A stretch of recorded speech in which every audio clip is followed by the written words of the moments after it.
వేదిక ముందున్నటువంటి తెలుగుదేశం జనసేన నాయకులకు అభిమానులకు అందరికి కూడా పేరు పేరున మనస్ఫూర్తిగా నమస్కారాలు, అభినందనలు, శుభాభినందనలు.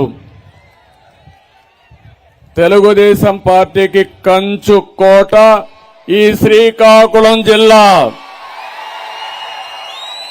ఇప్పుడే కాదు, ఎప్పుడూ మీరు ఆదరిస్తున్నారు, మళ్లీ ఆదరించడానికి సిద్ధంగా ఉన్నారు. అవునా కాదా అని మిమ్మల్ని అడుగుతున్నా. ఈ శ్రీకాకుళం జిల్లా నా మనసుకు దగ్గర, నేనెప్పుడు అభిమానించే జిల్లా. రాష్ట్రానికి సమర్థవంతమైన నాయకత్వాన్ని అందించిన జిల్లా ఈ శ్రీకాకుళం జిల్లా. ఇక్కడికి రాగానే ముందుగా నాకు గుర్తొచ్చేది నా మిత్రుడు ఉత్తరాంధ్ర ముద్దు బిడ్డ ఎర్రంనాయుడు. బీసీ సింహం ఎర్రన్నతో నా అనుబంధాన్ని ఒకసారి స్మరించుకుంటూ ఈరోజు ఈ సభను మొదలు పెడదాం. నేను ఒకటే అడుగుతున్నా, అరాచక ప్రభుత్వాన్ని ఇంటికి పంపించడానికి మీరు సిద్ధంగా ఉన్నారా లేదా అని మిమ్మల్ని అడుగుతున్నా. సిద్ధంగా ఉన్నామంటే గట్టిగా చెప్పండి, మేము సిద్ధమని. వైసీపీ రాక్షస పాలనలో అందరం బాధితులమే, అందులో నేను కూడా బాధితుడిని, మీరు బాధితులే. కడాన ఎర్రంనాయుడిని ఏ విధంగా అరెస్ట్ చేశారో ఈ శ్రీకాకుళంలో చూశాం.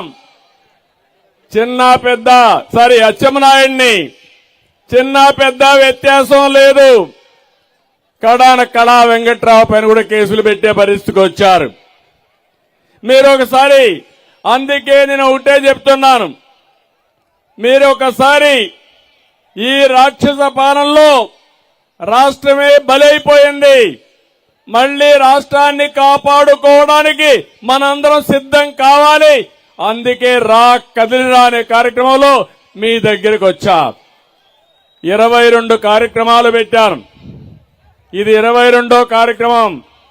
నా ఉద్దేశం ఒకటి, ఒక సీనియర్ నాయకుడిగా జరగబోయే పరిణామాలు ముందుగా మీకు చెప్పడం, మిమ్మల్ని సమాయత్తం చేయాలని నేను ఈ కార్యక్రమానికి శ్రీకారం చుట్టాను. ఒక్కసారి శ్రీకాకుళం మొత్తం గుర్తుపెట్టుకోండి. 5 కోట్ల ఆంధ్రులు కూడా ఒక్కసారి ఆలోచించండి. ఆ రోజు హైదరాబాద్ ని మనమే అభివృద్ధి చేశాం. అవునా కాదా తమ్ముళ్ళు, ఆడబిడ్డలను మిమ్మల్ని అడుగుతున్నా, అవునా కాదా?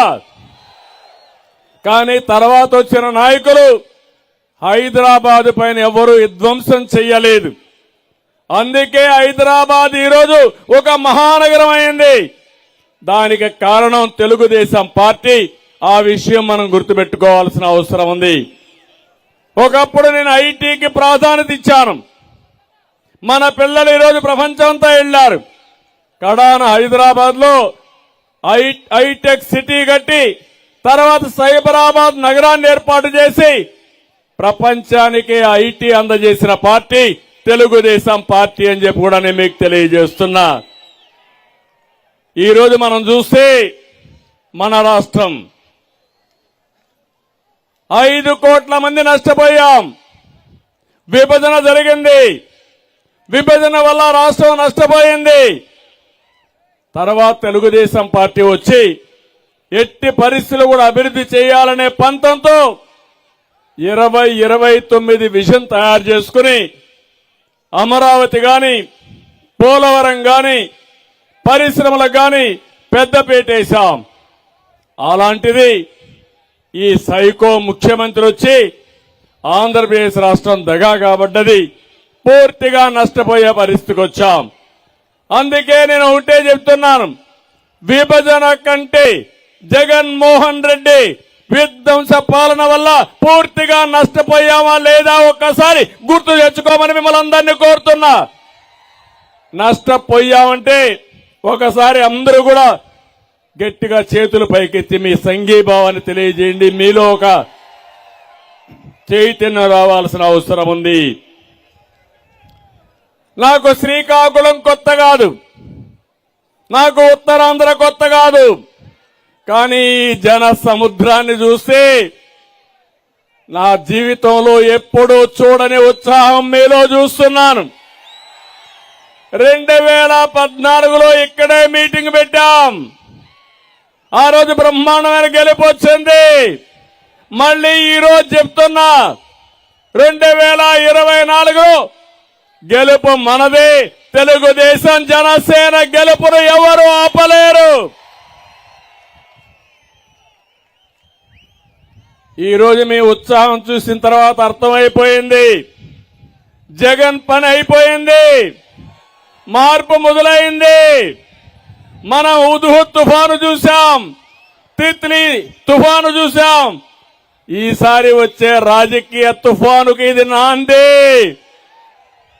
ప్రజా వ్యతిరేకత పెను తుఫానుగా మారుతుంది. ఈ తుఫాను ఉధృతంగా వస్తుంది. కాంగ్రెస్ పార్టీ చిత్తుగా ఓడిపోయి బంగాళాఖాతంలో కలిసిపోవడం ఖాయమని చెప్పి కూడా నేను మీకు తెలియజేస్తున్నా. నేను ఒక్క విషయం మిమ్మల్ని అందరిని అడుగుతున్నా. 5 ఏళ్లయింది ప్రభుత్వం వచ్చి, మీ జీవితాల్లో మార్పులు వచ్చాయని అడుగుతున్నా. ఏమమ్మా ఆడబిడ్డలు, మీ జీవితంలో మార్పు వచ్చిందా? మీరు ఆనందంగా ఉన్నారా? తమ్ముళ్ళు, యువత మీరు ఆనందంగా ఉన్నారా? ఏ రైతైనా ఆనందంగా ఉన్నాడా? అందరూ కూడా ఇబ్బందుల్లో అయ్యారు. జగన్ పాలనలో పేదలు నిరుపేదలయ్యారు. వైసీపీ నాయకులు మాత్రం ధనవంతులయ్యారు. ఇంకో పక్క మీకు 10 రూపాయలు ఇచ్చి 100 రూపాయలు దోచుకునే దొంగ ప్రభుత్వం ఈ జగన్మోహన్ రెడ్డి ప్రభుత్వం అని చెప్పి కూడా నేను మీకు తెలియజేస్తున్నా. ఒక విషయం మీరు గుర్తుపెట్టుకోవాలి, వ్యవసాయ రంగం సంక్షోభంలో ఉంది. యువతకు ఉద్యోగాలు లేవు, ప్రభుత్వ ఉద్యోగాలకు జీతాలు లేవు, కాంట్రాక్టులకు బిల్లులు లేవు, కూలీలకు పనులు లేవు, నిత్యావసర ధరలు అదుపు లేదు, మా మహిళలకు రక్షణ లేదు, రోడ్లు లేవు, సాగునీటి ప్రాజెక్టులకు దిక్కు లేదు.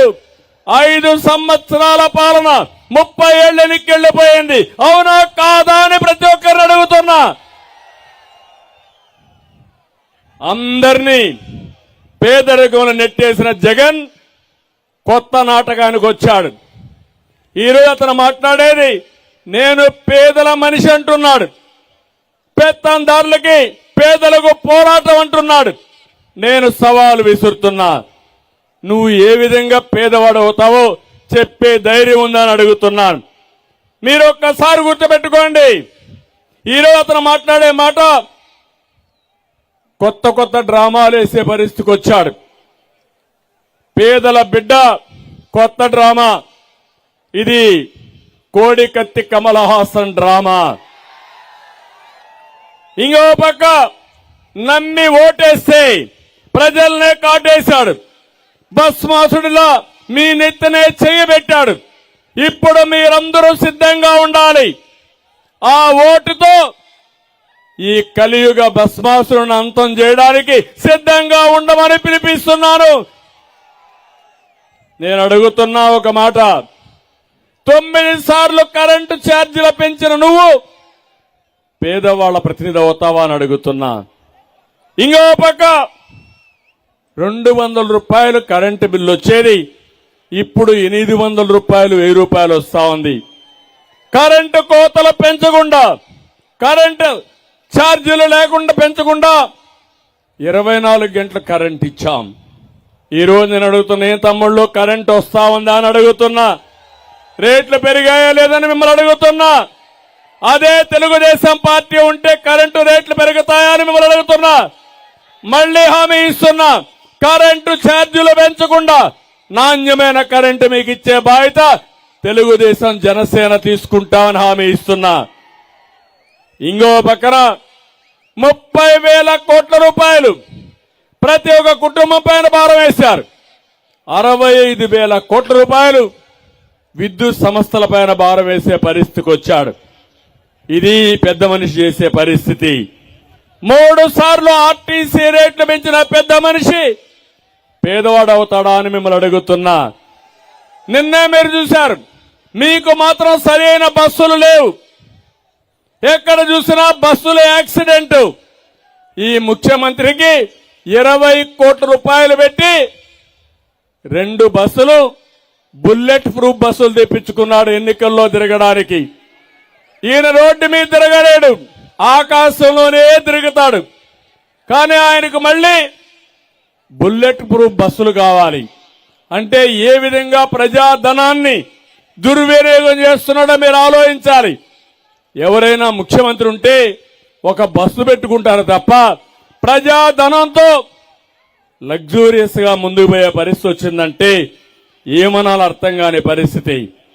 పేదవాడని చెప్పే ఈ ముఖ్యమంత్రి కడకు అన్న క్యాంటీన్ కూడా మూసేశాడు. నేను అడుగుతున్నా, పేదవాళ్లకు అన్నం పెడితే సహించలేని వ్యక్తి పేదవాడి ప్రతినిధాన్ని మిమ్మల్ని అడుగుతున్నా.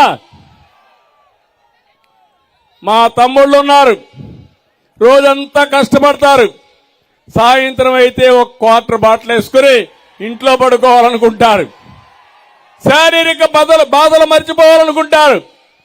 నేను అడుగుతున్న తమ్ముళ్ళు, మద్యం రేట్లు పెరిగాయా లేదా అని మిమ్మల్ని అడుగుతున్నా. 60 రూపాయలు క్వార్టర్ బాటిల్ ఎంత అని మిమ్మల్ని అడుగుతున్నా. ఎంత అని మిమ్మల్ని అడుగుతున్నా. 200 రూపాయలు అవునా కాదా? 200 రూపాయలు చేశాడు. అంటే ఒకప్పుడు 500 రూపాయలు కూలొస్తే 50 రూపాయలు మందుకు ఖర్చు పెట్టి 450 రూపాయలు ఇంటికి మా ఆడబిడ్డలకు ఇచ్చేవాడు. ఇప్పుడు 500 రూపాయలు వస్తే 300 రూపాయలు తాగుడు ఖర్చు పెట్టి ఇంటికి ఇవ్వలేని పరిస్థితి వచ్చింది. అక్కడికైతే పర్వాలేదు, నాసి రకం ఆ మందు తాగితే గోయిందా గోయిందా. మా ఆడబిడ్డల మంగళ సూత్రాలు దిగిపోతున్న అవునా కాదా తల్లి? ఆయన కూలి చేయకపోతే పర్వాలేదు కానీ ఆయన హాస్పిటల్కి తీసుకుపోలేక అనారోగ్యం పాలైతే చూసి బాధపడుతూ కుటుంబ సభ్యులందరూ కూడా ఆలోచించే పరిస్థితికి వచ్చారు. ఇలాంటి పేదవాళ్ళ పట్టున పెట్టుకున్న వ్యక్తి, పేదవాళ్ళ రక్తం దాగే వ్యక్తి పేదవాళ్ళ ప్రతినిధి అవుతాడా అని మిమ్మల్ని అడుగుతున్నా. ఇంకో పక్క ఏం తమ్ముళ్ళు, ఇసుక్కు రెక్కలు చేయాలి లేదని అడుగుతున్నా. తెలుగుదేశంలో 1000 రూపాయలు ట్రాక్టర్ అవునా కదా? ఇప్పుడు ఎంత ట్రాక్టర్? ఎంత ట్రాక్టర్? ఇసుక దొంగలెవరు? ఇక్కడుండే మీ మంత్రి ఇసుక దొంగ అవునా కాదా అని మిమ్మల్ని అడుగుతున్నా. పక్కన ఆముదాల వర్షంలో ఉండే స్పీకర్ దొంగ అవునా కాదా అని మిమ్మల్ని అడుగుతున్నా. వీళ్లు మాట్లాడతారు అంటే ఇసుకను కూడా దొంగ వ్యాపారం చేసుకునే రాజకీయ నాయకుల్ని దొంగలనాలా దొరలనాలా మీరే ఆలోచించమని మిమ్మల్ని కోరుతున్నా. బాధుడే బాధుడు, అన్ని ధరలు పెరిగిపోయినాయి అవునా కాదా? కడాన చెత్త మీద కూడా పన్నేసిన చెత్త ముఖ్యమంత్రి ఎవరు? మీకు తెలియకుండా ఒక్కొక్క కుటుంబం పైన 8 లక్షల రూపాయలు భారం వేశాడు. ఈయన పేదల ప్రతినిధి అంట.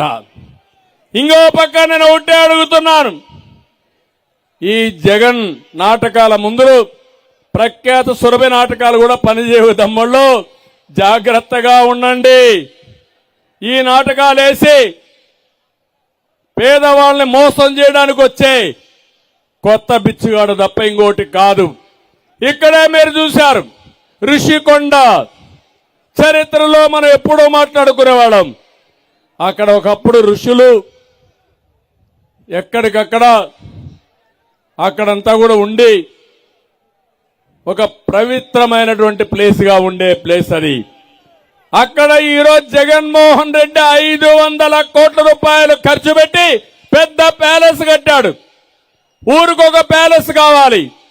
ఈయన పేదవాడు, పేదవాడికి 2 లక్షల రూపాయలు ఇల్లు కట్టలేని వ్యక్తి ఏదైతే టిట్కో హౌసులు కడితే అవి పూర్తిలే చేయలేని వ్యక్తి 500 కోట్లు పెట్టి కొత్త ప్యాలెస్, హైదరాబాద్ లో ప్యాలెస్, బెంగళూరులో ప్యాలెస్, కడపలో ప్యాలెస్, తాడేపల్లిలో ప్యాలెస్లు, ఎక్కడ చూసినా ప్యాలెస్లో విలాసవంతంగా ఉండే వ్యక్తి పేదవాడి ప్రతినిధి అవుతాడా తమ్ముళ్ళు అడుగుతున్నా. ఇంకో పక్క 1000 కోట్ల రూపాయల సాక్షికి ప్రకటనలు ఇస్తాడు. అంటే ప్రభుత్వ ధనం అంటే లెక్కలేనితనం. ఈయన పేపర్ కోసమే ఈ ప్రభుత్వం ఉన్నట్టు.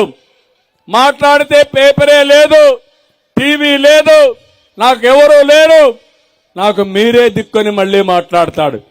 ఈ పేదరుపులు అరిసి కావాలని మభ్య పెట్టాలనుకునే వ్యక్తి ఈ జగన్మోహన్ రెడ్డి. కడాన మీరు చూస్తే సలహాదారులు, చెత్త సలహాదారులు, వాళ్ళ మనుషులు పెట్టుకుని 680 కోట్ల రూపాయలు ఈ సలహాదారులకే ఖర్చు పెట్టాడు. నా బాధ, నా ఆవేదన ఒకటే, పేదరికం నుంచి పేదల్ని పైకి తీసుకొచ్చేది సుపరిపాలన. పరిపాలన బాగా ఉండాలని మీరు ఓట్లేస్తారు. ఈరోజు ఇక్కడ మా తమ్ముళ్ళు ఉన్నారు. ఏ ఒక్కడికైనా ఉద్యోగం వచ్చిందా అని మిమ్మల్ని అడుగుతున్నా. వస్తుందని నమ్మకం మీకుందా అని అడుగుతున్నా. మళ్ళీ జాబు రావాలంటే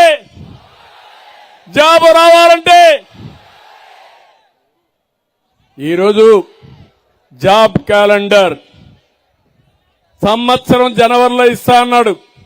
5 జనవరిలో అయిపోయినాయి. ఇంకా మిగిలింది నెక్స్ట్ జనవరిలో. ఇతను ఎక్కడుంటాడో మనకే తెలియదు.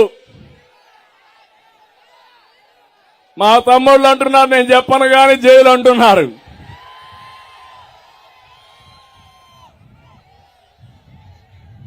అయితే ఒకటే నేను చెప్తున్నా మా తమ్ముళ్ళకి, మీకు ఉద్యోగాలు రావాలంటే, మీ భవిష్యత్తు బాగుండాలంటే తెలుగుదేశం జనసేన రావాలి.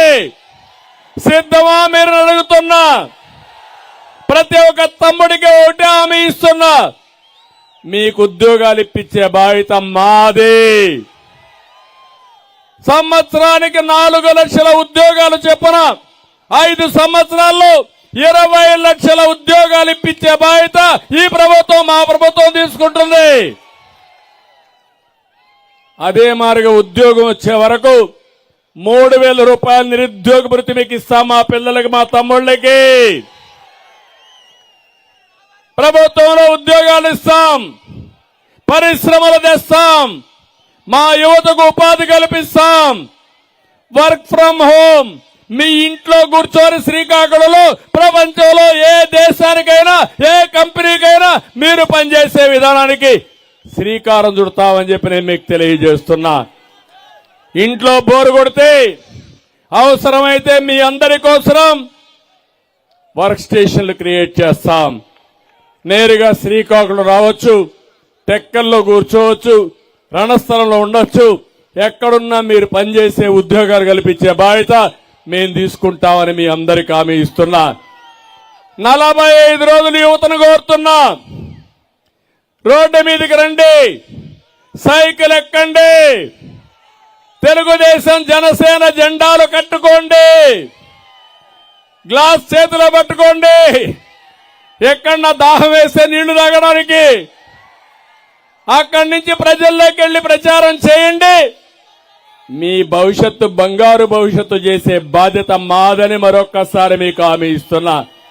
ఏ తమ్ముళ్ళు హుషారుగా ఉన్నారా? మీరు సిద్ధమా? మీరు కొత్త ఓటర్లకు విజ్ఞప్తి చేస్తున్నా, ఇంకా మీరు భవిష్యత్తు బంగారు భవిష్యత్తు ఉంది. మీ ఓటు విలువ మీరు తెలుసుకోండి. ఆ ఓటే ఈ సమాజాన్ని మారుస్తుంది, మీ భవిష్యత్తును తీర్చిదిద్దుతుంది. ఇంట్లో కూర్చోకుండా బాధ్యతతో బయట వచ్చి ఓటేయాల్సిందిగా నేను కోరుతున్నా. నేను ఒక్క విషయం మీ అందరినీ కోరుతున్నాను. ముందే నేను చెప్పాను, విభజన వల్ల నష్టమైంది, విభజన హామీల కోసం పట్టుబడ్డాను. ఆ రోజు మేమందరం కూడా గట్టిగా ప్రయత్నం చేశాం. హైదరాబాదు అభివృద్ధి చేసిన అనుభవం నాకుంది, తెలుగుదేశానికి ఉంది. అందుకే మీరు చూస్తే విభజన అయిన తర్వాత విజన్ 2029 తయారు చేశాం. హైదరాబాద్ కంటే బ్రహ్మాండంగా ఉండాలని అమరావతి ఒక ఆధునిక నగరానికి శ్రీకారం చుట్టాం. పోలవరాన్ని పూర్తి చేయాలనుకున్నాం, పెట్టుబడులు తేవాలనుకున్నాం, 5 ఏళ్లు పరిగెత్తిచ్చాం. దీనికి ఉదాహరణ మీరు చూస్తే తెలంగాణకు హైదరాబాద్ వెళ్ళింది. ఆ రోజు తెలంగాణ ఆదాయం కంటే తలసరి ఆదాయం కంటే మన ఆదాయం తక్కువ ఉంది. వాళ్ళ ఆదాయం 35% మనకంటే ఎక్కువ ఉంది. 5 ఏళ్లు కష్టపడ్డాం, ఆ వ్యత్యాసాలు తగ్గించాం. 35% నుంచి 27%కి ఆ వ్యత్యాసాన్ని తగ్గించిన పార్టీ తెలుగుదేశం పార్టీ.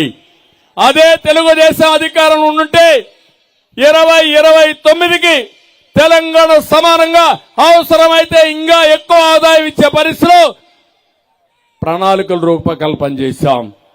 19లో ఓడిపోయాం. ఈరోజు ఈ రివర్స్ పాలనలో మీరు చూస్తే 27% 44% పెరిగిపోయింది.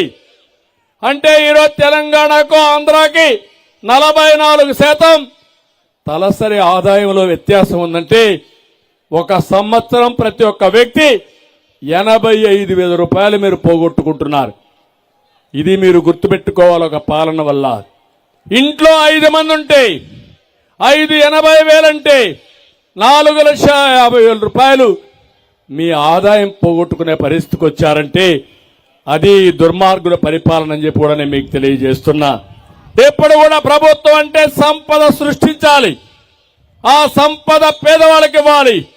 నేను ఒకటే చెప్తున్నాను, అప్పులు చేసి బటన్ నొక్కితే సహజ వనరులు మింగేస్తే మనకు వచ్చేది ఏది ఉండదు. ఆ విషయం మీరు గుర్తుపెట్టుకోవాల్సిన అవసరం ఉంది. సంపద సృష్టించడం తెలిసిన పార్టీ తెలుగుదేశం పార్టీ. పేదవాళ్లకు పంచిపెట్టే ఇది గాని ఒక ఆలోచన విధానం గాని ఉండే పార్టీ తెలుగుదేశం పార్టీ. అందుకే ఈరోజు ఒకటే ఆలోచించాం, పేదరికం లేని సమాజాన్ని చూడాలనేది నందమూరి తారక రామారావు గారి కోరిక, కళ. అందుకే ఆ రోజు మా ఆడబిడ్డలకి ఆస్తిలో సమాన హక్కు ఇచ్చిన ఏకైక నాయకుడు ఎన్టీఆర్. స్థానిక సంస్థల్లో రిజర్వేషన్లు పెట్టిన వ్యక్తి ఎన్టీఆర్. ఇక్కడే మా ఆడబిడ్డలున్నారు. ఏమమ్మా, నేను వచ్చిన తర్వాత గుర్తుందా, డాక్రా సంఘాలు తెచ్చాను, పొదుపు ఉద్యోగం నేర్పించాను, ఇంటింటికి వంట గ్యాస్ ఇచ్చాను. అంతేకాదు పిల్లలకు కాలేజీల్లో ఉద్యోగాల్లో 33% రిజర్వేషన్లు పెట్టిన పార్టీ, ఆడబిడ్డల కోసం పనిచేసిన పార్టీ తెలుగుదేశం పార్టీ. ఇప్పుడు నేను ఒకటే ఆలోచిస్తున్నాను, మళ్లీ మా ఆడబిడ్డల ద్వారా పేదరిక నిర్మూలన కోసం కృషి చేస్తా. అందుకే ఈరోజు మీరు చూస్తే సూపర్ 6 ప్రోగ్రాం తీసుకొచ్చాం. ఇంట్లో ఎంతమంది ఆడపిల్లలుంటే 19 సంవత్సరాల నుంచి 59 సంవత్సరాల వరకు ఒకరుంటే 1,500, ఇద్దరుంటే 3,000, ముగ్గురుంటే 4,500 ప్రతి నెల మీ అకౌంట్కు వచ్చే బాధ్యత, వేసే బాధ్యత జనసేన తెలుగుదేశం ప్రభుత్వం తీసుకుంటాం. ఒక ఆడబిడ్డ ఒక మహాలక్ష్మిగా ఉండాలి, ఆ ఇల్లు కలకలలాడాలి, ఆ పని చేసే బాధ్యత మాది. ఇంట్లో ఎంతమంది పిల్లలుంటే పరిమితి విధించకుండా ఒకరుంటే 15,000, ఇద్దరుంటే 30,000, ముగ్గురుంటే 45,000, ఇంకా మీరు ఓపిక కంటే నలుగురున్న 60,000 రూపాయలు మీకు ఇచ్చే బాధ్యత తెలుగుదేశం జనసేనది. ఇది కూడా చెప్తున్నా, రాబోయే రోజుల్లో జనాభా సంపద ఎంతమంది పిల్లలు ఎక్కువ ఉంటే అంత ధనవంతుడుగా రాణిస్తారు. అది రాబోయే రోజుల్లో జరగబోయేదని మరొక్కసారి మీ అందరికీ విజ్ఞప్తి చేస్తున్నా. చాలా దేశాల్లో జనాభా తగ్గిపోయి ఇబ్బందులు పడుతున్నారు. ఈ మన పిల్లల్ని పెంచి పెద్దవాళ్ళు చేసి బాగా చదివిస్తే ప్రపంచాన్ని జయించే శక్తి ఒక్క తెలుగు జాతికి తప్ప ఎవరికి లేదు. ఇది యథార్థం. ఇంకొక పక్క నేనే దీపం పెట్టా, దుర్మార్గుడు దీపాన్ని ఆర్పేశాడు. మళ్ళీ 3 సిలిండర్లు ఇస్తా, గ్యాస్ ఉచితంగా ఇస్తా, మీ దీపాన్ని వెలిగించి మా కుటుంబాల్లో వెలుగు తీసుకొచ్చే బాధ్యత తెలుగుదేశం జనసేన తీసుకుంటామని మరొక్కసారి హామీ ఇస్తున్నా. అన్ని ఆర్టీసీ బస్సుల్లో ఎక్కడికి పోవాలన్నా ఉచిత ప్రయాణ సౌకర్యం మా ఆడబిడ్డలకి అరేంజ్ చేస్తాం. ఎవరికి ఎక్కడా ఇబ్బంది లేదు. మీ గౌరవాన్ని పెంచుతాను. మీ యొక్క ఆడబిడ్డల్ని ఒకప్పుడు నేనే పైకి తీసుకొచ్చేదానికోసం అనేక సంఘాలు పెట్టా. మళ్లీ దీన్ని ముందుకు తీసుకుపోతామని చెప్పి నేను మీకు తెలియజేస్తున్నా. ఇది ఒకటే కాదు, యువతకి ఏం చేస్తామో స్పష్టంగా చెప్పాను. రైతులకు ఒకటే విజ్ఞప్తి చేస్తున్నా, రైతులను రాజులు చేసే బాధ్యత తెలుగుదేశం పార్టీది. ఏ విధంగా ఆదాయం పెంచాలో పెంచుతాం. వాణిజ్య పంటలకి ప్రాముఖ్యత ఇస్తాం. ప్రతి ఒక్క రైతుకి సంవత్సరానికి 20,000 రూపాయలు అన్నదాత కింద ఇచ్చి అన్ని విధాలు ఆదుకుని రైతే రాజుగా రాబోయే ప్రభుత్వంలో ముందుకు పోతామని మీ అందరికీ హామీ ఇస్తున్నా. ఇదే కాకుండా శ్రీకాకుళం అనగానే వెనుకబడిన వర్గాలుండే జిల్లా ఇది.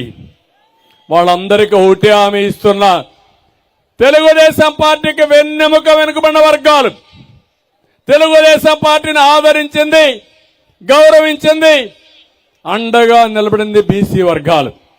జనాభాలో 50% ఉన్నారు. 140 కులాలున్నాయి. వాళ్ళందరికీ హామీ ఇస్తున్నా, ప్రత్యక్ష ఎన్నికల్లో పరోక్ష ఎన్నికల్లో పెద్దపీట వేసే బాధ్యత, అన్ని కులాలకు న్యాయం చేసే బాధ్యత జనసేన తెలుగుదేశం పార్టీ తీసుకుంటామని అందరికీ హామీ ఇస్తున్నా. అదే కాదు, మీకోసం మీరు చూస్తే ఆదరణ తీసుకొచ్చాం, సబ్ ప్లాన్లు పెట్టాం, ఎన్నో విధాలు మిమ్మల్ని ఆదుకున్నాం. మళ్లీ ఈరోజు ఈ శ్రీకాకుళం జిల్లాలో నిన్నే 94 మంది తెలుగుదేశం పార్టీ అభ్యర్థుల్ని 5 మంది జనసేన అభ్యర్థుల్ని ఎంపిక చేసిన సందర్భంగా ఫస్ట్ మీటింగ్ ఇక్కడ పెట్టాను. ఈ మీటింగ్ లో హామీ ఇస్తున్నా, నా పట్టుదల, నా కమిట్మెంట్ వెనుకబడిన వర్గాలకు న్యాయం చేయడం, మీ రుణం తీర్చుకోవడం, తప్పకుండా ఆర్థికంగా సామాజికంగా రాజకీయంగా మీకు న్యాయం చేసి మీ రుణం తీర్చుకుంటానని ఈ సభాముఖంగా మీ అందరికీ విజ్ఞప్తి చేస్తున్నా. వెనుకబడిన వర్గాల కోసం, వాళ్ళ రక్షణ కోసం ఒక ప్రత్యేకమైన చట్టం కూడా తీసుకొస్తాం. ఇదే కాకుండా ఇంకా మనం ఏవైతే ఉన్నాయో సూపర్ 6 లో మిగిలిన అన్ని కార్యక్రమాలకు ప్రాధాన్యత ఇస్తాం. అందరికీ న్యాయం చేస్తాం. ఇక్కడే వస్తే ఇక్కడ మనం చూస్తే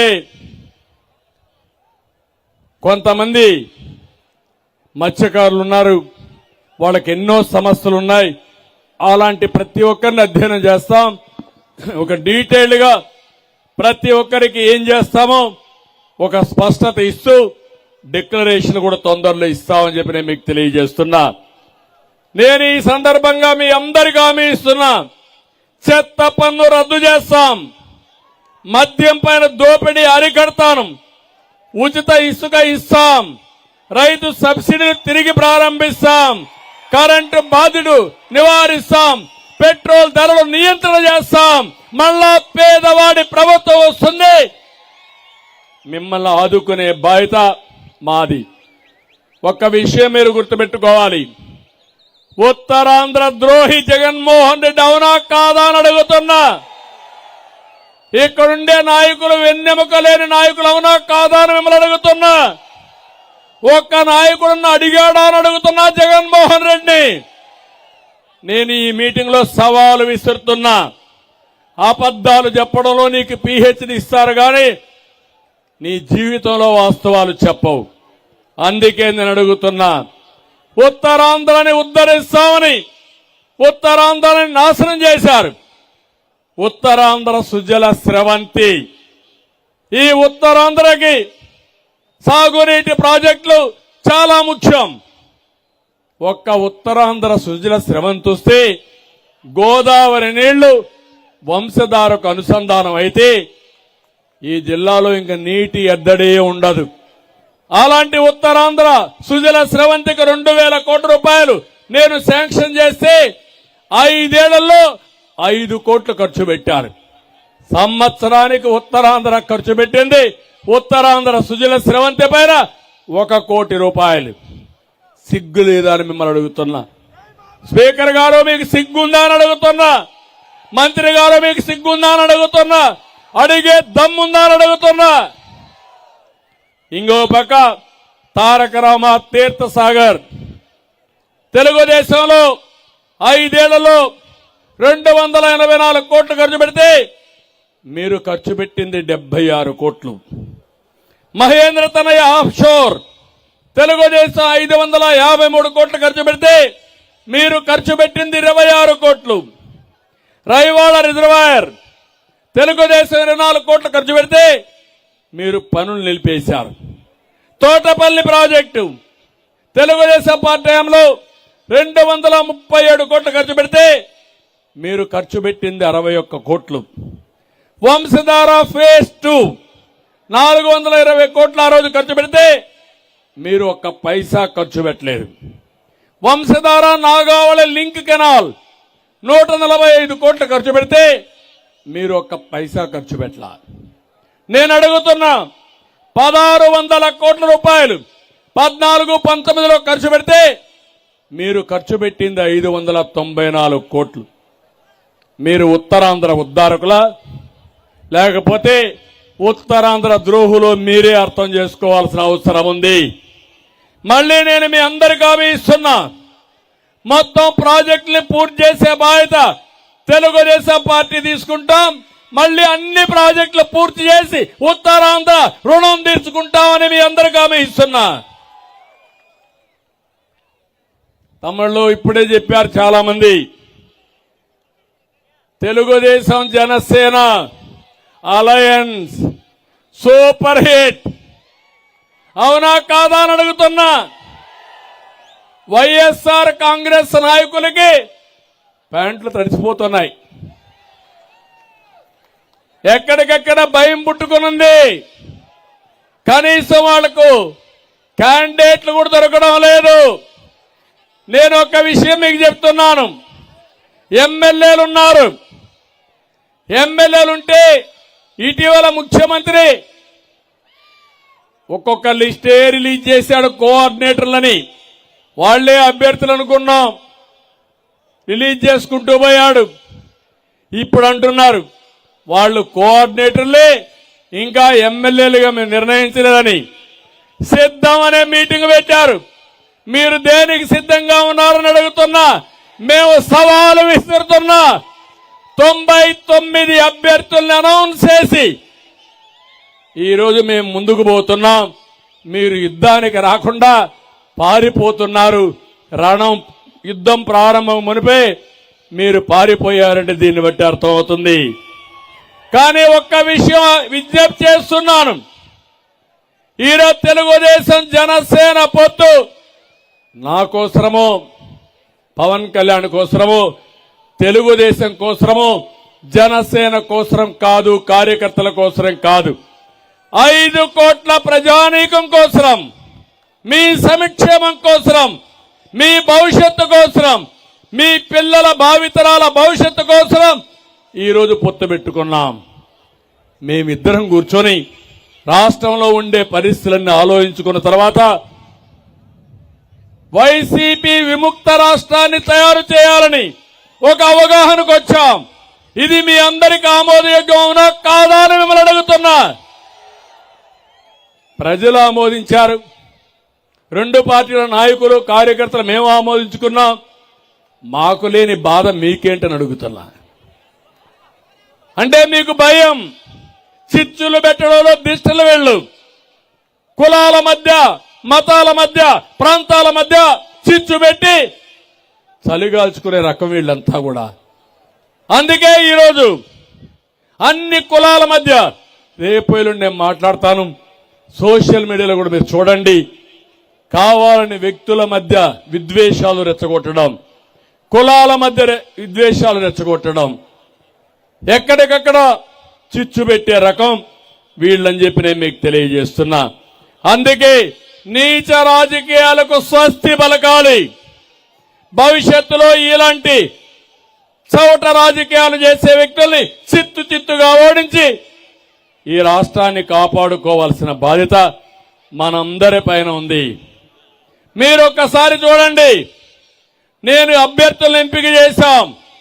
అభ్యర్థులను ఎంపిక చేసినప్పుడు చరిత్రలో ఎప్పుడూ చేయని విధంగా ప్రజాభిప్రాయ సేకరణ కోసం శ్రీకారం చుట్టారు.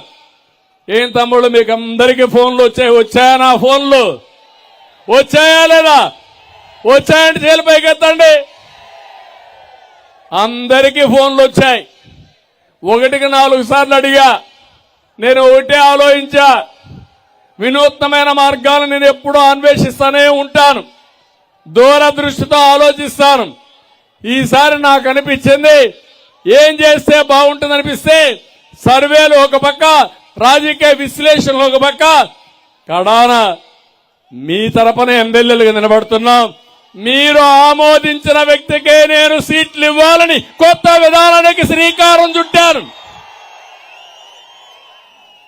ఇది సరైన విధానం అవునా కాదా అని మీరు అడుగుతున్నా. సరైన విధానం అంటే చేలిపైకెత్తండి. ఎందుకంటే అమెరికాలో ఒక విధానం ఉంది. పార్టీలో ఇంటర్నల్ గా ముందుగానే అభ్యర్థులు ఎంపిక చేసుకొని తర్వాత ప్రజల్లోకి వెళ్తారు. ఈసారి నేను మాత్రం ప్రజలను అడిగి ఆ అభ్యర్థి యొక్క ఆమోదం తీసుకున్న తర్వాత సందేహం వస్తే మళ్లీ తీసుకుని అభ్యర్థులను ఎంపిక చేస్తున్నా. ఇది మీ ఆమోదం ఉందని నేను అనుకుంటున్నా. ఎస్, మేము చెప్పాం, మా ఆమోదం ఉందంటే గట్టిగా చప్పట్లు కూడా చెప్పండి. ఇది 1,30,00,000 ఫోన్లు ఇప్పటికి చేశాను, ఇంకా ఎక్కువ చేశాను. నాకు వచ్చిన రెస్పాన్సే 1,30,00,000 మంది నుంచి సమాధానం వచ్చింది. మీరిచ్చిన అభిప్రాయాలు సేకరించుకుని, నాకుండే రిపోర్ట్లు పెట్టుకుని, అదే మరి మీ అందరికి ఆమోదమైన వ్యక్తిని రాజకీయ విశ్లేషణ చేసి నాకుండే పరిధుల్లో మంచి అభ్యర్థుల్ని మీ ముందర పెడుతున్నాను. వాళ్ళని ఆశీర్వదించే బాధ్యత మీదని మీ అందరికీ విజ్ఞప్తి చేస్తున్నా. ఇది మీరు చేయండి, ఒక మంచి పరిపాలనకి శ్రీకారం చుడతాం. ఇక్కడుండే జనసేన, తెలుగుదేశం పార్టీ కార్యకర్తల్ని, నాయకులను ఒకటే కోరుతున్నా, మనందరి ఆలోచన, మనందరి ధ్యేయం ఈ వైసీపీ పార్టీని ఇంటికి పంపించాలి. రాజకీయాలకు అర్హత లేని వ్యక్తి జగన్మోహన్ రెడ్డి, ఇలాంటి వ్యక్తిని చిత్తుగా ఓడించాలి. ఈ రోజు ఒక స్టేట్మెంట్ చూశాను. మీ అధర్మాన ఇక్కడే ఉన్నాడు ఒక మంత్రి, రెవెన్యూ మంత్రి అంట. ఆయన ఫ్రస్ట్రేషన్ లో మాట్లాడాడు. ఏమన్నా అంటే, ఎవడో సుబ్బారెడ్డి అంట, కడప నుంచి వచ్చాడంట, ఇక్కడ భూములు కొట్టేస్తాడంట, వాడు వస్తే భూములు కొట్టేస్తే నేను చూడాలనా అని చెప్పి బాధపడుతున్నాడు, ఈయన కొట్టలేకపోయాడని. అంటే ఒక రెవెన్యూ మంత్రి ఎక్కడో కడప నుంచి వచ్చాడు, భూములు కొట్టేస్తున్నాడు. నువ్వు నిస్సహాయంగా మాట్లాడావంటే, నీకు చేతనైతే ఆ సుబ్బారెడ్డిని పట్టి పోలీసులకు అప్పచెప్పి శ్రీకాకుళం జైల్లో పెట్టుంటే నేను శభాషని అభినందించేవాడిని. ఏం మాట్లాడు? పేదరులు అరుస్తావా నువ్వు అంటే? మీరు గుర్తుపెట్టుకోవాలి, జగన్మోహన్ రెడ్డి గ్యాంగ్, బందిపోట్లు దొంగలు, ఎక్కడ భూమి దొరికితే అక్కడ వాళ్ళు వాలిపోతారు, ఎక్కడ గనులుంటే అక్కడ వాలిపోతారు. వాళ్ళని చూస్తే ఇక్కడుండే మంత్రులకి, స్పీకర్కి ఏం తమ్ముళ్ళు ప్యాంట్లు తడిసిపోతాయి. భయపడిపోతున్నారు, వీళ్ళు వణికిపోతున్నారు. వీళ్ళు నాయకులని మిమ్మల్ని అడుగుతున్నా. అందుకే మీరు ఆలోచించుకోవాల్సిన అవసరం ఉంది. ఇద్దరు కూడా, 2 పార్టీల కార్యకర్తలు 40 రోజులు గట్టిగా పనిచేయండి. ఆ 40 రోజుల తర్వాత సముచితంగా ఎవరెవరికి ఎక్కడెక్కడ గౌరవాలను ఇచ్చే బాధ్యత మేము తీసుకుంటామని చెప్పి నేను మీకు తెలియజేస్తున్నా. ఇంకో పక్క ఆర్థిక రాజధానిగా విశాఖపట్నాన్ని తయారు చేయాలంటే ఇప్పుడు గంజాయికి రాజధానిగా, నేరాలకు రాజధానిగా విశాఖపట్నం మారిపోయింది. జగన్మోహన్ రెడ్డికి ఉత్తరాంధ్ర పైన ప్రేమ లేదు. ఇక్కడుండే భూముల పైన, ఖనిజ సంపద పైన, ఇక్కడుండే వ్యాపారాలపైనే ఆయన ప్రేమ. ఈ విషయం కూడా మీరు గుర్తుపెట్టుకోవాలి. ఒక్క విశాఖపట్నంలో 40,000 కోట్ల రూపాయలు భూములను కొట్టేశారంటే రేపు అలాంటి వ్యక్తి ఇక్కడికి వస్తే ఏమవుతుందో మీరే గుర్తుపెట్టుకోవాల్సిన అవసరం ఉంది. జగన్ రెడ్డి రివర్స్ పాలన వల్ల, సైకో పాలన వల్ల ఈరోజు మనం చూస్తే దేశంలోని నిరుద్యోగులు మనం నెంబర్ 1 ఉన్నాం. భోగాపురం ఎయిర్పోర్ట్ గాని, భావనపాడు పోర్టు గాని నేను ఫౌండేషన్ వేస్తే తెలుగుదేశం ఉంటే ఇప్పటికి వచ్చేది. భావనపాడు రెండోసారి ఫౌండేషన్ వేశాడు, పేరు మార్చాడు మూలపాడని. అవునా కాదా? బ్రిటిష్ వాళ్ళు పెట్టిన పార్టీ. ఈ జగన్మోహన్ రెడ్డికి ఒక పిచ్చి ఉంది. ఆ పిచ్చి ఏంటంటే తెలుగుదేశం చేసింది కాబట్టి ఆ పేరు చెప్పకూడదు. నేను శ్రీకాకుళం అంటే ఆ పేరు కూడా మార్చేస్తాడు రేపు. అంటే ఏమనాలి నాకైతే అర్థం కావడం లేదు. ఒక చరిత్రలో పేరున్న పేరు భావనపాడు, అవునా కాదా? మళ్ళీ తెలుగుదేశం వస్తానే భావనపాడుగా ఉంటుంది. ఇంకో పక్కన ఈ రెండే కాకుండా విశాఖపట్నంలో అన్ని కంపెనీలు పారిపోయినాయి. కనీసం ఇక్కడ మీరున్నారు, చదువుకుంటున్నారు. మీకు నియరెస్ట్ సిటీ విశాఖపట్నం.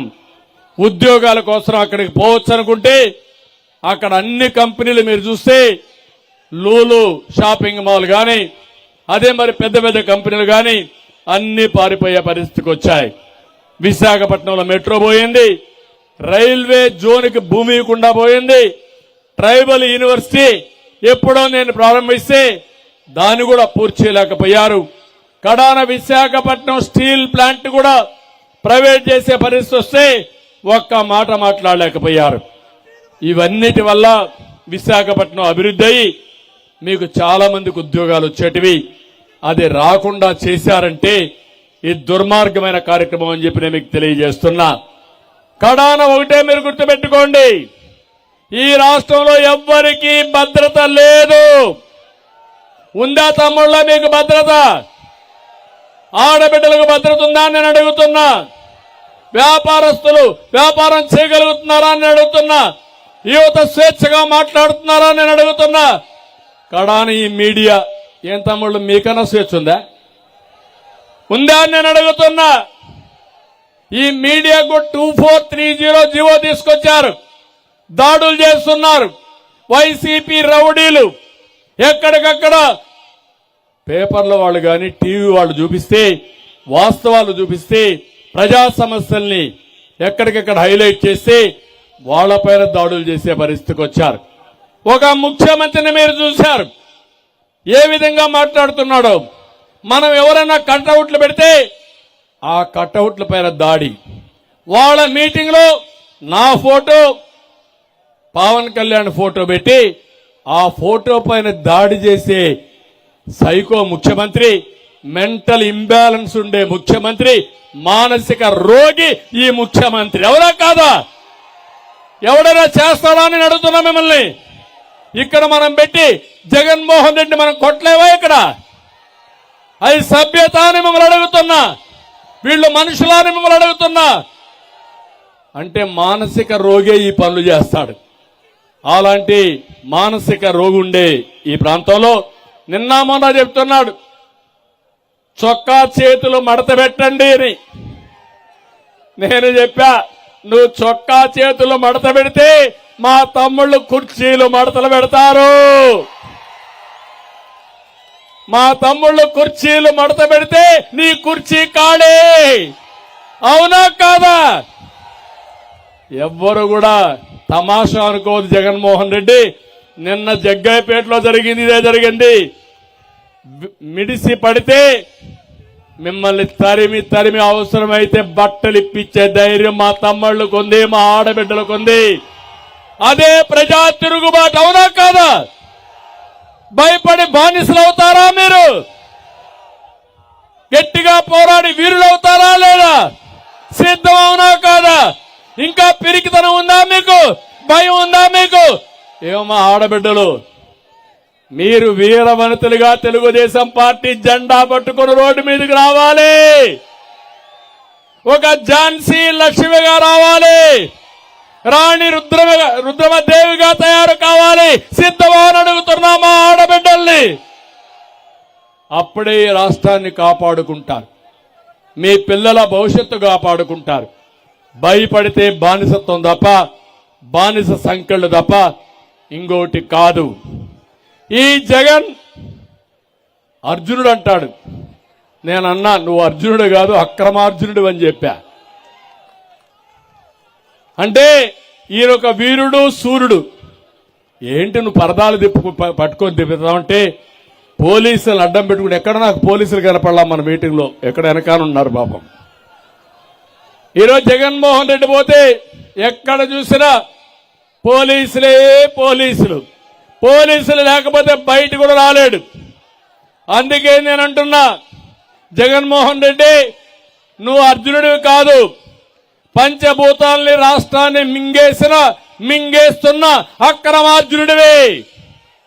మళ్ళీ చెప్తున్నా, నువ్వు అర్జునుడి కాదు, రాజకీయాల్లో అతి పెద్ద అక్రమార్జునుడివి. నువ్వు పురాణ పురుషుడు కాదు, కలియుగంలో పుట్టిన భస్మాసురుడివి. భస్మాసురుడు ఏదైతే ప్రజలు వరం ఇచ్చారో ఆ వరంతో అందరి తలపైన చెయ్యే విధంగా అయితే పెట్టావో ఆ ఓటుతోనే ఈ భస్మాసుర వధ చేయడానికి మా తమ్ముళ్ళు ఆడబిడ్డలు సిద్ధంగా ఉన్నారు. అందుకే నేను చెప్తున్నాను, 5 ఏళ్లు పరదాలు కట్టుకొని తిరిగారు. ఇప్పుడు నా స్టార్ క్యాంపెయినర్లు, మీరే నా స్టార్ క్యాంపెయినర్స్ అంటున్నాడు. మొన్న వాలంటీర్ల దగ్గరికి పోయి సిగ్గు లేకుండా మీరే నాకు స్టార్ క్యాంపెయినర్స్ అని మాట్లాడే పరిస్థితికి వచ్చాడు. నేను ఒకటే అడుగుతున్నా మిమ్మల్ని, ఈ బ్రహ్మ రాక్షసు నుండి రాష్ట్రాన్ని కాపాడడానికి ప్రతి ఒక్కరూ ఒక క్యాంపెయినర్ గా తయారు కావాలి. 5 కోట్ల మంది అందరం బాధితులమే. ధరలు పెరిగి ఒకరు, తప్పుడు కేసులు పెట్టి ఒకరు, ఆస్తులు పోగొట్టుకొని ఒకరు, ఉద్యోగం రాకుండా ఇంకొకరు, అందరం బాధితులమే. అందరం ఒకటి కావాలి. 40 రోజులు టీ కొట్టులో కూర్చున్నా, బస్సులో పోతున్నా, 10 మంది కలిసిన, మీ ఇంట్లో భోజనం చేసిన, మాట్లాడండి, చర్చ చేయండి. మీ భవిష్యత్తు ఏంటో ఒక్కసారి ఆలోచించండి.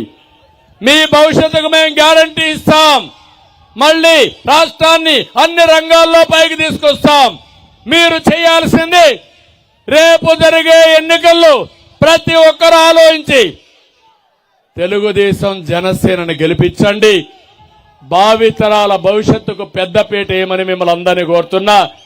చేయాల్సిందిగా మరొక్కసారి మీకు అందరికీ విజ్ఞప్తి చేస్తున్నా. ఇక్కడికి వచ్చినప్పుడు నేను ఒకటే మిమ్మల్ని కోరుతున్నాను. శ్రీకాకుళం, ఇక్కడ మంత్రి ధర్మాన ప్రసాదరావు ఉన్నాడు. ప్రసాదంలో శ్రీకాకుళాన్ని ఆరగిస్తున్నాడు. ఎప్పుడో వైఎస్ఆర్ కాంగ్రెస్ పీరియడ్ లో ప్రారంభించాడు అవినీతి, ఇంకా కొనసాగుతానే ఉంది.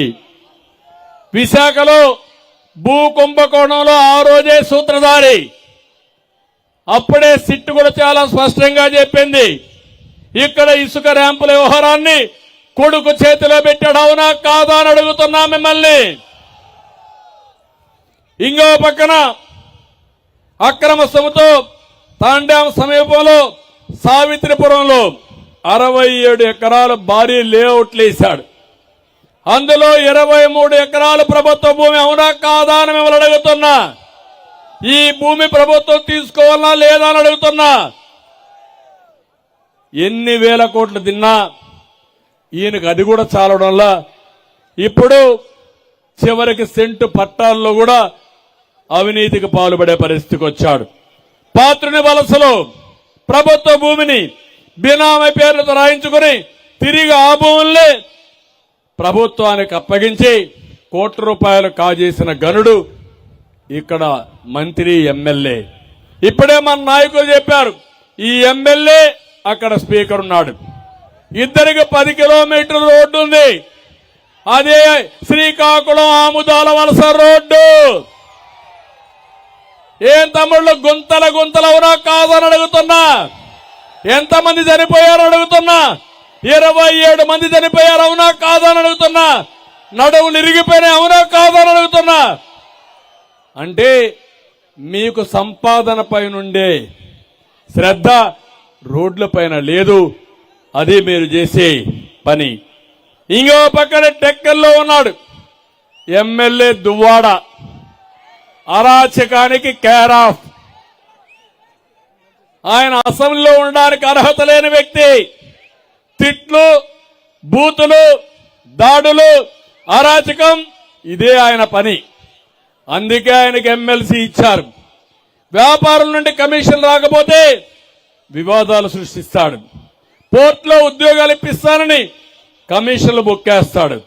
కడాని ఈ ముఖ్యమంత్రి చెప్పాడు, నువ్వు పనికిరావు, నీకంటే నీ భార్య బెటరు, నీ భార్యకి సీట్ ఇస్తుందని పొమ్మన్నాడు. ఇప్పుడు వాళ్ళు అనుకుంటున్నారు ఇన్ని అరాచకాలు చేసి ఇప్పుడు అచ్చెన్నాయుడిని ఓడిస్తారంట. ఓడిస్తారా? పగటి కళ, నీ కళ పగటి కళగా మిగిలిపోతుంది. జగన్మోహన్ రెడ్డి రాజకీయాలకు అనర్హుడు, మీరు కూడా అనర్హులని చెప్పి నేను మీకు తెలియజేస్తున్నా.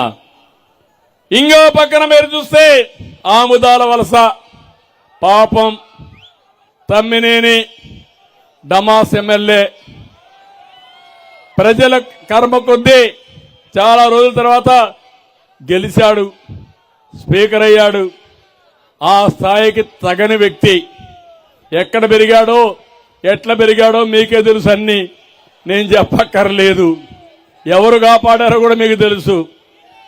అక్రమార్జన కోసం జనంపైకి కొడుకుని భార్యను వదిలిపెట్టాడు.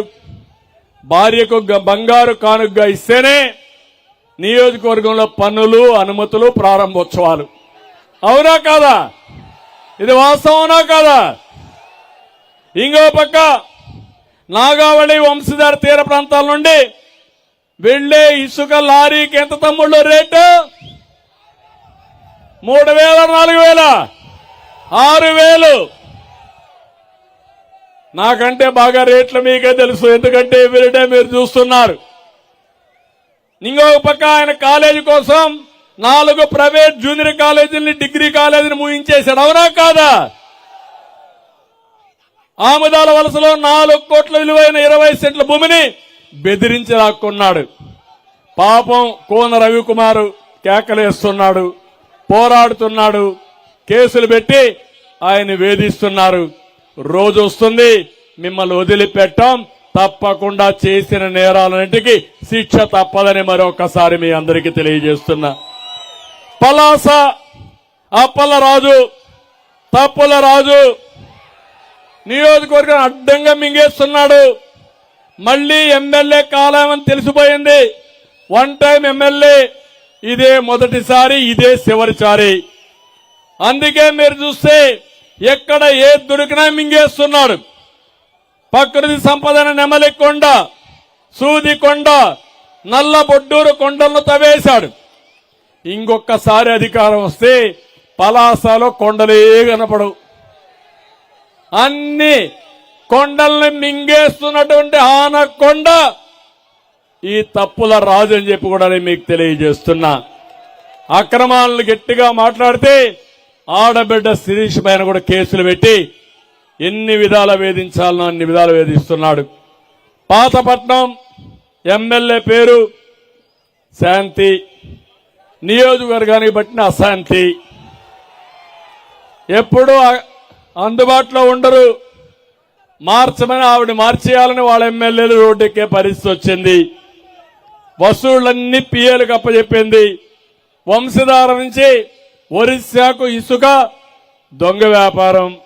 ఈవిడ అక్రమార్జనకు అడ్డే లేకుండా పోయే పరిస్థితి వచ్చింది. ఇంకో పక్క నర్సన్నపేట ఎమ్మెల్యే ఒకప్పుడు డిప్యూటీ సీఎం జగన్ కు భజన దాసు, భజన చేస్తానే ఉంటాడు. ఇంకా ఆయన ఒక పక్క, ఆయనకి 2 కొడుకులు భార్య, మొత్తం నియోజకవర్గాన్ని పనిచేశాడు. పనిచేసిన తర్వాత మీరు చూస్తే తోటాడలో స్టోన్ క్రషర్ పేరుతో 10 ఎకరాల భూమి కొడుక్కి అప్పచెప్పాడు. ప్రైవేటు కాలేజీని బలవంతంగా ఖాళీ చేయించి సోషల్ క్లబ్ కూడా దాన్ని అప్పచెప్పే దాన్ని కూడా కబ్జా చేసే పరిస్థితికి వచ్చారు. అంటే 7 రకాలు. అదే మీరు చూస్తున్నాడు మా రామ్మోహన్ రాయుడు ఎంపీ. ఇప్పుడు కూడా పేరు చెప్తే మీరు కేరింతలు పెడతారు. అది తెలుగుదేశానికి వైఎస్ఆర్ కాంగ్రెస్ పార్టీకి ఉండే వ్యత్యాసం. పులి బిడ్డ ఎప్పుడూ పులిగానే ఉంటుంది, అవునా కాదా? అందుకే ఈరోజు శ్రీకాకుళంలో మీ అందరికీ హామీ ఇస్తున్నా, వంశధార నాగావళి నదుల అనుసంధానం చేస్తామని ఈ శ్రీకాకుళం సభలో హామీ ఇస్తున్నా. జీడి పిక్క రైతులకు గిట్టుబాటు ధర కల్పిస్తాం. పలాసలో డిఫెన్స్ కోచింగ్ సెంటర్ కూడా ఏర్పాటు చేయడానికి ప్రయత్నం చేస్తాం. నరసన్నపేట పరిధిలోని బొంతు లిఫ్ట్ ఇరిగేషన్ ప్రాజెక్ట్ ని పూర్తి చేస్తాం. కామేశ్వరరావుపేట వద్ద లిఫ్ట్ ఇరిగేషన్ కావాలని రైతుల కళ, దీన్ని పూర్తి చేసే బాధ్యత తీసుకుంటాం. వంశధార బాహుద నదుల అనుసంధానం చేసి 6 నియోజకవర్గాలను సస్యశ్యామలం చేస్తాం. పలాస కాశీబుగ్గ రైల్వే ఫ్లైఓవర్ని పూర్తి చేస్తాం. ఉద్దాన ప్రాంతంలో కిడ్నీ సమస్యకు పరిష్కార మార్గం చూపించింది తెలుగుదేశం పార్టీ. 1900 కోట్ల రూపాయలతో ఉద్దానంలో సురక్షిత తాగునీటి పనులకు శ్రీకారం చుట్టాం. తొలి విడతగా 468 కోట్లు ఖర్చు చేశాం. పలాసలో 50 కోట్ల వ్యయంతో కిడ్నీ పరిశోధన కేంద్రానికి 4 ఎకరాలు భూమి కూడా ఇచ్చాం. 200 పడకల సూపర్ స్పెషాలిటీ ఆసుపత్రి ఏర్పాటు కోసం శ్రీకారం చుట్టాం. అవన్నీ పూర్తి చేస్తాం. పలాస, ఇచ్చాపురం, పాలకొండలో 5 డయాలసిస్ కేంద్రాలు ఏర్పాటు చేశాం. కిడ్నీ బాధితులకు మొట్టమొదటిసారిగా చరిత్రలో 2500 రూపాయలు పింఛన్ ఇచ్చిన ప్రభుత్వం తెలుగుదేశం ప్రభుత్వం. మళ్లీ వాళ్ళని ఆదుకుంటాం. ఎన్టీఆర్ సుజల పథకం కింద ఇచ్చాపురం, పలాసలో 167 మినీ ప్లాంట్లు ఏర్పాటు చేశాం. ఈ రోజు మళ్ళా హామీ ఇస్తున్నా, మూలపాడు కాదు బావనేపాడు పోర్టు వస్తుంది. దీన్ని పెద్ద పోర్టుగా చేస్తాం. వీళ్ళ ఇష్ట ప్రకారం లాలూచీల కోసం చేశారు. మళ్ళా ఈ ప్రాంతంలో ఉండే మీ ఉద్యోగాల కోసం పూర్తిగా పైకి తీసుకొచ్చే బాధ్యత మాదని మీకు అందరికీ హామీ ఇస్తున్నా. నా ఆలోచన ఒకటి ఉంది.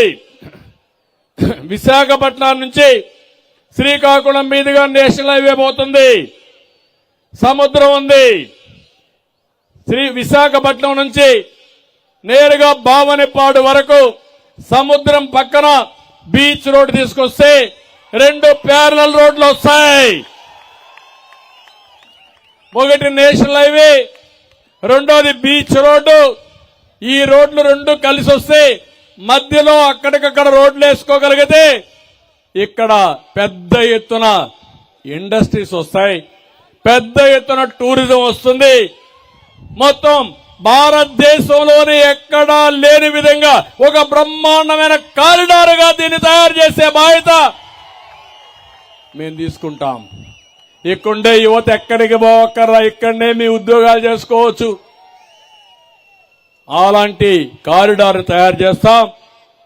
అవసరమైతే ఇక్కడికి వచ్చినప్పుడు టెక్కల్లో బావనపాడు పోర్టు కూడా వస్తుంది కాబట్టి అచ్చెన్నాయుడు గారు కోరుతున్నారు, ఒక మెడికల్ కాలేజ్ కావాలని, అక్కడ ఒక మెడికల్ కాలేజ్ కూడా ఇస్తాం. అదే మాదిరిగా బుడదగట్టపాలెంలో రణస్థలం నియోజకవర్గంలో ఫిషర్మెన్ కోసం ఒక జెట్టి కట్టాల్సిన అవసరం ఉంది. కడతామని మోసం చేశారు. దాన్ని కూడా పూర్తి చేసే బాధ్యత మేము తీసుకుంటామని చెప్పి నేను మీకు తెలియజేస్తున్నా. ఇదే కాకుండా కళింగ వయసుల్ని బీసీడీ కింద నేనే చేశాను. ఈరోజు వాళ్ళు చెప్పారు ఇది ఓబీసీల కింద కేంద్ర ప్రభుత్వం చేయించండి, మాకు లాభం జరుగుతుందని. తప్పకుండా కళింగ వయసుల్ని ఓబీసీల కింద చేర్చే బాధ్యత తెలుగుదేశం పార్టీ తీసుకుంటాం, తెలుగుదేశం ప్రభుత్వం తీసుకెళ్తాం. మళ్లీ హామీ ఇస్తున్నా, మత్స్యకారులు కూడా న్యాయం చేయడం మా బాధ్యత. ఈ జిల్లాలో తప్పకుండా మత్స్యకారులకు న్యాయం చేయడం ఒక పద్ధతి ప్రకారం తీసుకుని ఆర్థికంగా రాజకీయంగా వాళ్ళకి ప్రాముఖ్యత ఇస్తాను. ఒకవేళ డైరెక్ట్ ఎలక్షన్ లో ఇవ్వలేకపోతే ఒక ఎమ్మెల్సీగా వాళ్ళకిచ్చి వాళ్ళని గౌరవించే బాధ్యత కూడా మేము తీసుకుంటామని వారందరికీ హామీ ఇస్తున్నా. ఇప్పుడు నేను అడుగుతున్నా, ఈరోజు శ్రీకాకుళంలో రా కదిలిరా సూపర్ హిట్ అయింది. ఇంకా మిగిలింది ఒకటి. మళ్లీ ఎలక్షన్ క్యాంపెయిన్కి వస్తాను, కానీ మీరందరూ ఒకటే గుర్తుపెట్టుకోవాలి, 45 రోజులు మీరు కష్టపడండి, ఇంటింటికి ప్రచారం చేయండి, మేము మీకు అండగా ఉంటాం. మళ్లీ మీ అందరి జీవితాల్లో వెలుగు తీసుకొచ్చే విధంగా సుపరిపాలన తీసుకొచ్చి మీ రుణం తీర్చుకుంటానని చెప్పి తెలియజేసుకుంటూ, ఇంత పెద్ద ఎత్తున జయప్రదం చేసిన మిమ్మల్ని అందరినీ పేరు పేరున మనస్ఫూర్తిగా అభినందిస్తూ అందరికీ నమస్కారాలు. జై హింద్.